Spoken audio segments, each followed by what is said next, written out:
Hi everyone, so this video is going to be about athlete burnout. We're first going to talk about the basics of burnout, understand the difference between overtraining and burnout because they're often confused between one another. We're going to talk about how burnout might develop over time, discuss some of the early signs and risk factors as well as antecedents, and then finally talk about prevention and coping with burnout.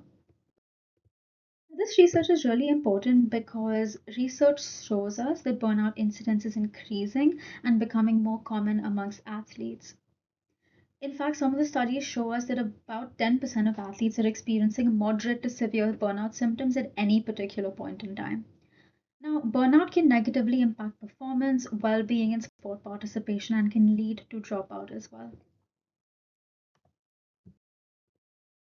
So, burnout is essentially a multi dimensional syndrome that consists of a constellation of three main characteristics. We've got emotional physical exhaustion, which is feelings of extreme low energy, reduced sense of accomplishment, which is feelings of lack of improvement and no progress despite increased training efforts, and then sport devaluation, which is just a diminished interest in and a negative attitude towards the sport. We also want to understand the difference between overtraining and burnout because they're often confused between one another. Physiological stress is a key antecedent to overtraining, whereas psychosocial stress is a key antecedent to burnout. So, even small daily social conflicts, school and work stressors can accumulate and become more chronic. Now, training stress still matters because it can contribute to this broader psychosocial stress and burnout. While in overtraining, you do not see fundamentally a lack of motivation, you would rather see detectable performance decrements. Whereas in burnout, underperformance is not necessarily diagnostic, but amotivation is extremely important. So Doherty in 1964 says about burnout that it's not just about what happens during the few training hours, it's actually also about the 20 or more hours, which often are just as effective in determining the success. So, we also want to understand that burnout doesn't suddenly appear, it develops over time across the season. The transitions between competitions can be extremely high stress because sometimes there's little or no time between the end of one competition and the start of the next. Over the season, athletes with any initial burnout symptoms might find that there's a reduction of the sense of accomplishment or increased sport evaluation. So this means that proactively being aware of symptom development across the entire season is extremely important and not just at very obvious high stress points like major competitions. We also want to make sure that there is consistent social support around us because this is actually protective of burnout risk. Understanding some of the early signs of burnout is also extremely important because it can help burnout not develop further. So we might see things like performance decrements and stagnation. This could be overtraining syndrome, but it's still important to identify it.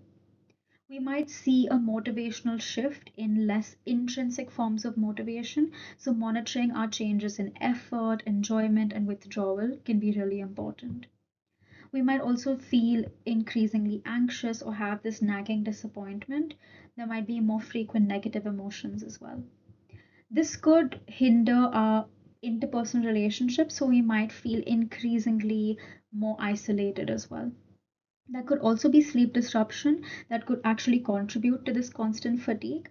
But we might also experience behavioral coping, like cheating during training sessions or not actually exerting full effort as well. Understanding some of the risk factors are also important to understand if we are at risk of developing burnout.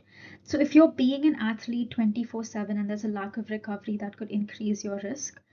If there's also lots of interpersonal conflict that might be caused by pressure from coaches or parents or other people in your network, that could also increase burnout risk.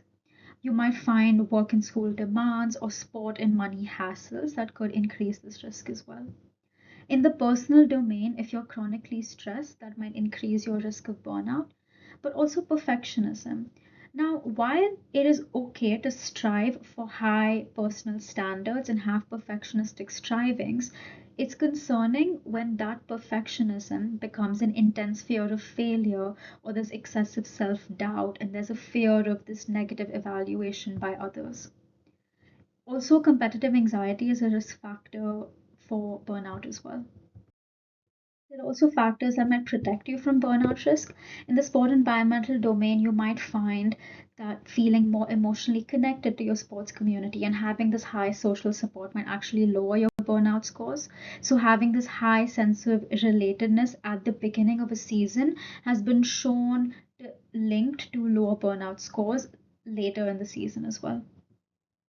In the personal protective factor domain, you might find that striving for perfectionism, which is having high personal standards and not being concerned about it, has actually been shown to decrease burnout longitudinally.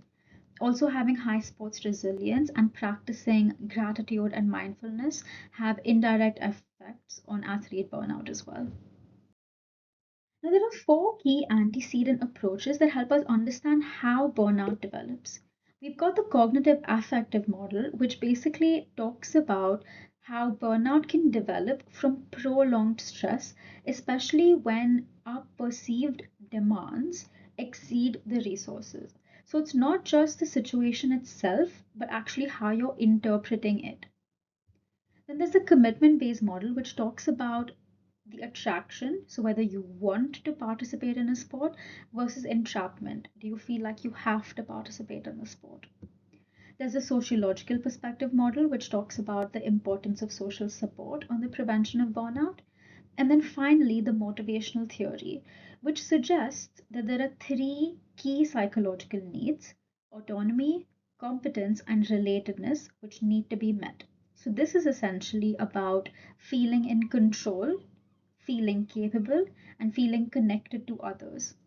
When these needs are supported by the training environment, there tends to be higher intrinsic motives for participation and better well being. When these needs are not met, motivation may decrease over time, and that could actually increase your burnout risk. So, based on these theories, I'm now going to talk a little bit about some prevention strategies. We've got the cognitive affective model, which essentially talks about using stress management interventions to create this resource demand balance. So you might learn breathing techniques like box breathing, which I've linked below, or mindfulness meditation to reduce burnout risk. With the commitment perspective, you might monitor how you feel. So, whether you feel like you want to participate in the sport or whether you feel like you have to participate in the sport across the season.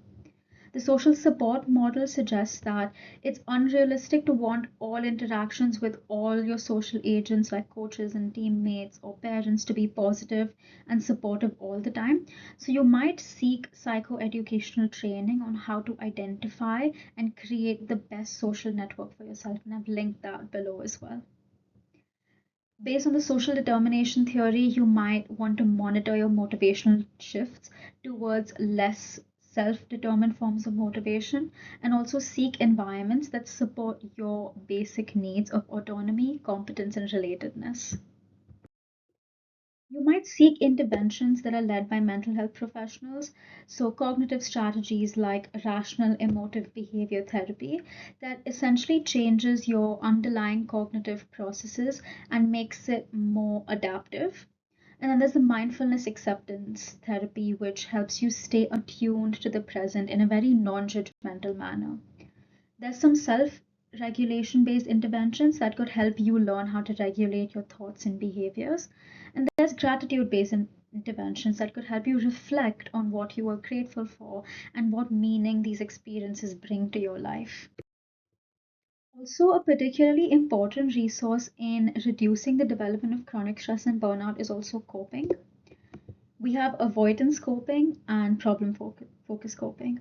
Avoidance coping is generally ignoring or withdrawing from your stressor, and that can lead to a gradual buildup. This could provide short term relief, and it's generally ineffective in the long term because it can lead to greater emotional and physical exhaustion. Problem focused coping, on the other hand, involves actively addressing the stressor. So it's about planning and experimenting with different strategies or changing the situation. Since your inner resources are properly being allocated in this situation, this type of coping is actually preserving energy and your emotional resources that can help prevent burnout development over a longer period of time. So, all in all, just to support yourself, you should monitor your symptoms across the season, seek social support, co create training plans with coaches, and seek clinical help if needed. Thank you.